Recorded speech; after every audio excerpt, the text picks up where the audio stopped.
The name of this analogy is the 6-ball juggle.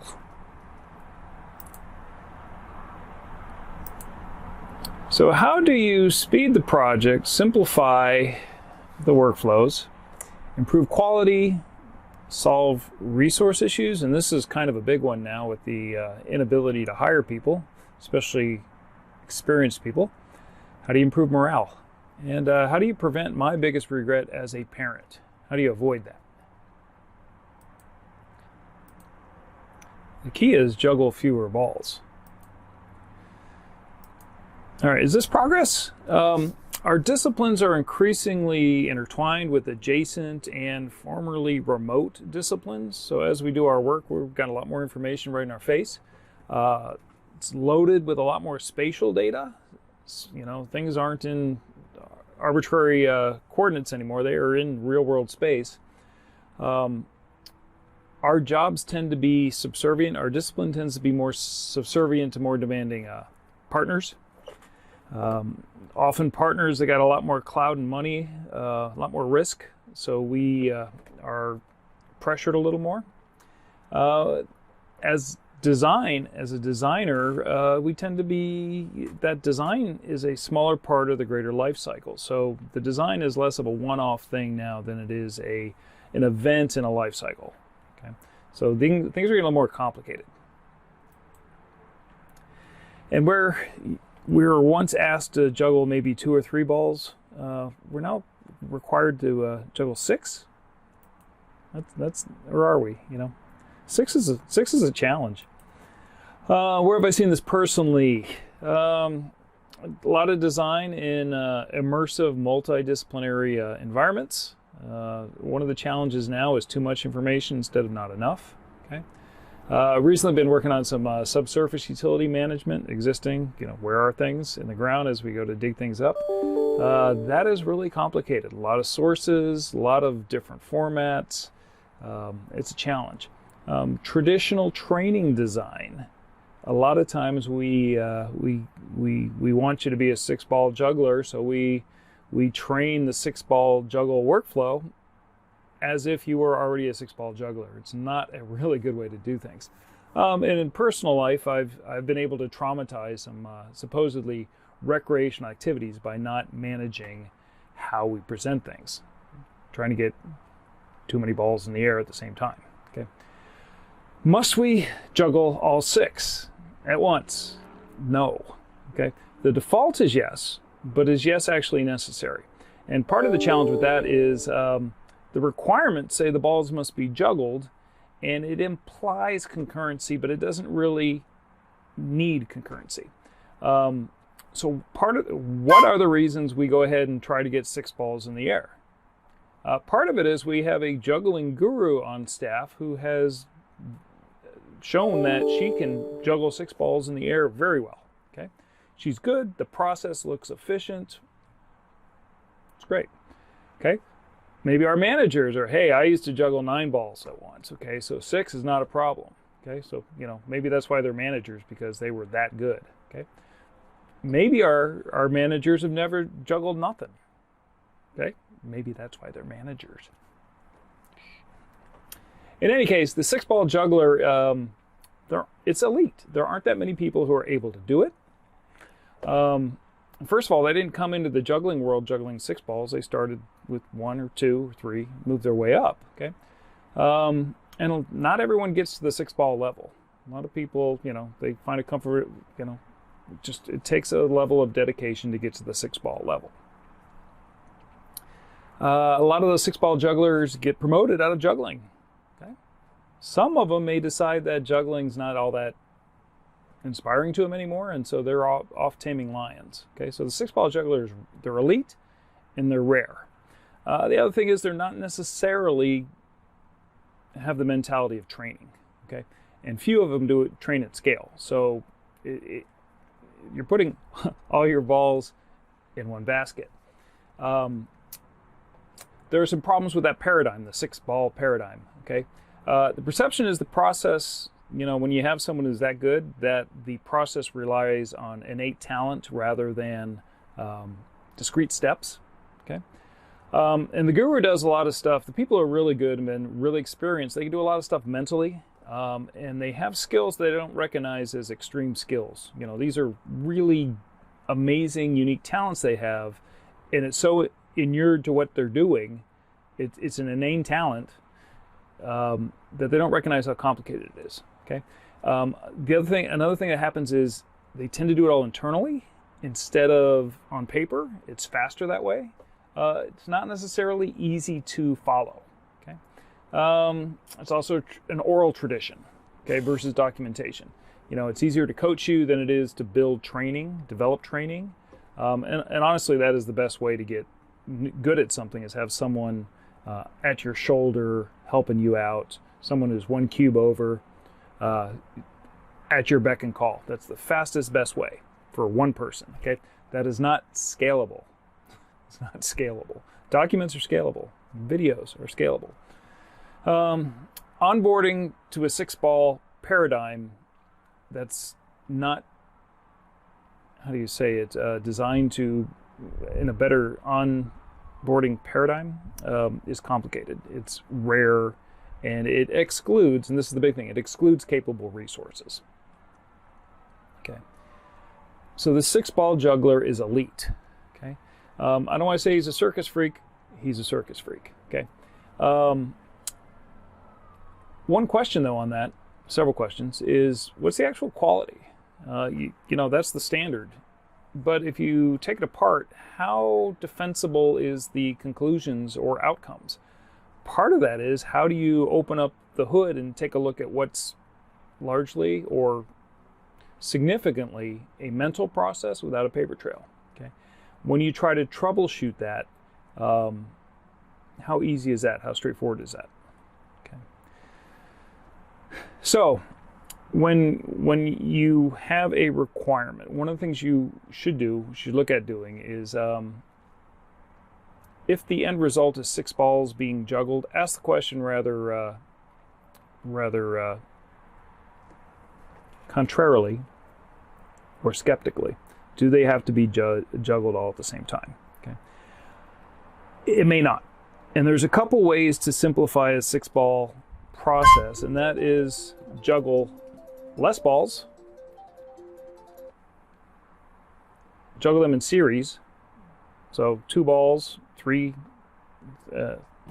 series of juggling 2 balls, get 6 balls juggled, and it's a lot easier to hand that off, to outsource the juggling. Okay. The other thing you can do is, especially with the integrated software platforms we have nowadays, where you can easily, you know, these platforms that are designed to share information, you can incorporate the information that's in 1 or 2 different, or even 3 different balls into one. Okay, so you don't lose anything. The ball's not necessarily heavier, but you have less balls to juggle. So 2 major possibilities. Can you split up the process, and can you simplify or consolidate into the same sphere, if you will, without losing data, okay? Without losing integrity, without losing the information that you need. Okay. So the key is design your process. Be skeptical about the complexity required, okay, and reevaluate the assumptions. Okay, design it to be simpler. Okay.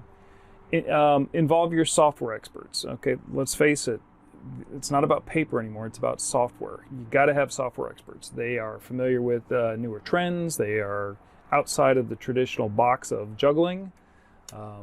They may have information on new circus feats that attract new customers, paying customers. Okay. The other thing is, if your gurus are crushed under deadlines, which is like all of them, right? They're not necessarily, even though they're brilliant and they have extreme expertise, they may not have the time to be out looking at the future stuff. They may not be looking at keynote speeches. They may not know what the integration capabilities are nowadays. So your gurus are awesome, but they may not be able to focus outside of their daily routine to know what's capable. Okay, so your guru, keep them involved, but they also need to design it consciously for non-gurus. Okay, very often it's like, I do it this way, I'm going to teach you to do it this way. One of the issues with training design is they often teach non-gurus the process as if they were a guru, because that's what the guru does and that's the guru process. However, that's not necessarily a good way to learn. In fact, in most cases, it's a bad way to learn. Okay. So design it for less experienced resources and sketch out the ideal workflow. Always sketch out what's the best. Forget software, forget constraints. What's the best ideal workflow?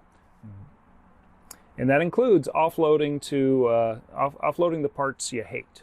Okay, and that's really a very valuable thing. Is the stuff you hate for a reason. Is there a way to offload that? In fact, that may be one of the primary things that you focus on as part of a better system. What do you hate? How do you get rid of that part? Get advice. Talk to peers. Talk to experts. I recommend talking to vendors. Be aware, though, talking to vendors, they have a bias, so talk to other people, talk to peers, okay? I always said at Bentley, talk to us, and we'll give you our best. We do want everyone to be successful, but the challenge is we don't even know what biases we have. So it's good to talk to a lot of people. Talk to the vendor, talk to the experts, talk to peers, okay? It's important to design your process, okay? Don't just civil engineers, for example, we don't just start sending out the earth moving equipment to build a highway. We do a whole lot of planning to make sure we plan it out and that things go where, ultimately the design saves you money. We're not particularly good at designing our design process. The infrastructure, about the infrastructure that gets the infrastructure done, we don't often design that very well. Design your process. Look at your assumptions, okay? Design it towards quality, design it towards clarity, and as someone who pops into a lot of different projects, clarity is probably the most important thing I look for, and it's my soapbox, okay? Because experts involved in a process don't even recognize where they're being vague or the amount of time it takes to be good at something. Okay, so clarity is, I think, the most important thing in communication. Design your process to enable multiple expertise levels, not just the 6-ball guy, okay? Design it so that some of your ball jugglers just have to juggle 2 balls.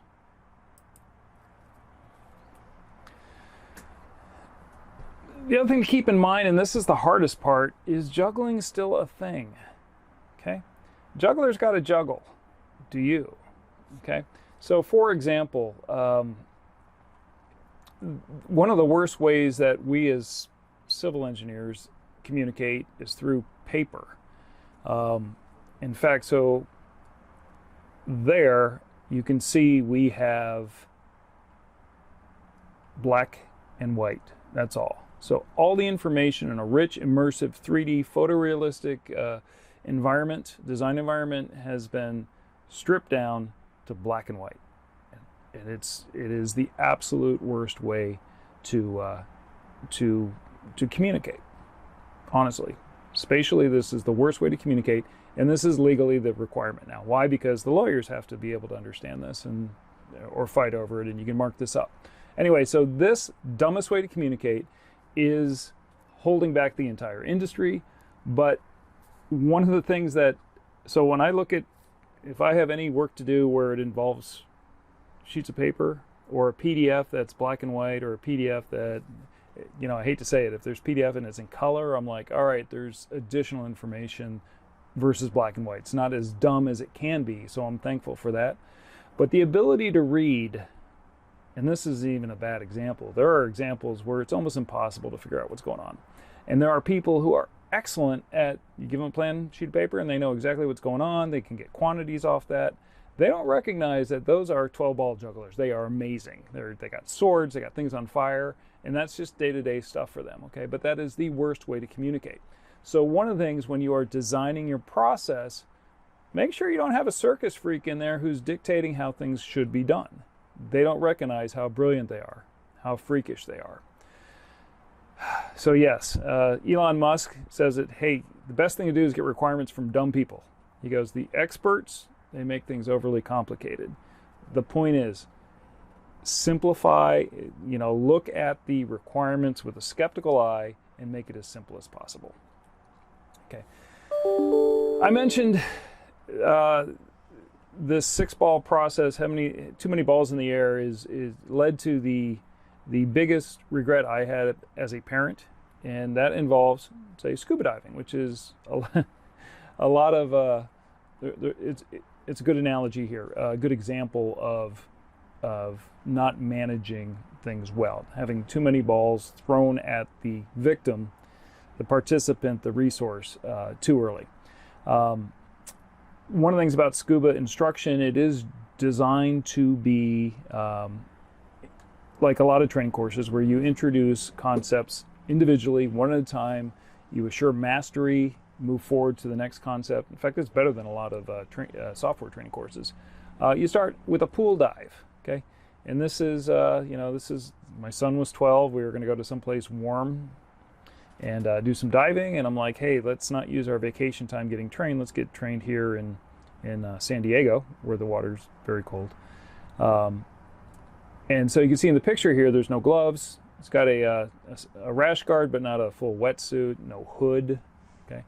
The idea when you go scuba diving is that you do your open water dives. If it's clear, it's warm, it's calm, that's awesome. The end goal there is it is sustainable, it's enriching, it's not traumatic, okay? Now the challenge is, even though they developed the incremental, let's go from a pool to the open water, and this is a case of asking the vendor would prefer that you spend money with them doing the open water locally. And I've talked to friends who've done some crazy open water dives. Their first open water dives were in quarries in Illinois. Why? Because that was down the road. The biggest mistake I made as a parent was saying, hey, rather than go ahead and spend a couple days in the tropics where it's warm and calm and clear, let's go ahead and do it locally ahead of time. And this is what that looks like, okay? So this was a 12-year-old boy who weighed about 70 pounds. Because it was November, early November morning, he was just 12 years old at the time, just turned 12 years old 1 week. November, you got a very thick wetsuit. You got a very thick wetsuit, you got to have extra weight. So he was a 70-pound kid with about 60 pounds of gear on. And it was a beach dive. Okay, in La Jolla. It was cold, no visibility, going through the waves. He got through that's coming out of the first open water dive. You can see he looks exhausted. Why? Because he's exhausted. His friends were saying, or the other adults in the class were saying, hey, I think I saw a crab. Dash says, I think I saw St. Peter. He went in for another dive and it was too much, so we had to abort that. Ultimately, we wound up going this was in November. In December, we went to Australia where it was warm, and he was shocked. He goes, wait, it's warm? It's like, yeah, it's clear. It still took him a day to get comfortable getting off the boat. But he got there. But the problem is, because I didn't consider the trauma of trying to get 9 balls in the air. He still has that little post-traumatic stress on this. It's like he dives, but he still has a bad experience with it. So when you are bringing on someone on board to help with the project, and it's a complicated project, not only for their benefit, but if you can simplify the process, it makes it better for them. It also allows you to get some, say, 12-year-olds instead of 12 years of experience in the industry to use as a resource. So you can get interns doing some work for you, whereas if you keep it a 6-ball process, can't do it all. So, manage your balls. Evaluate skeptically what your requirements are, and design for simplicity and clarity. Thanks.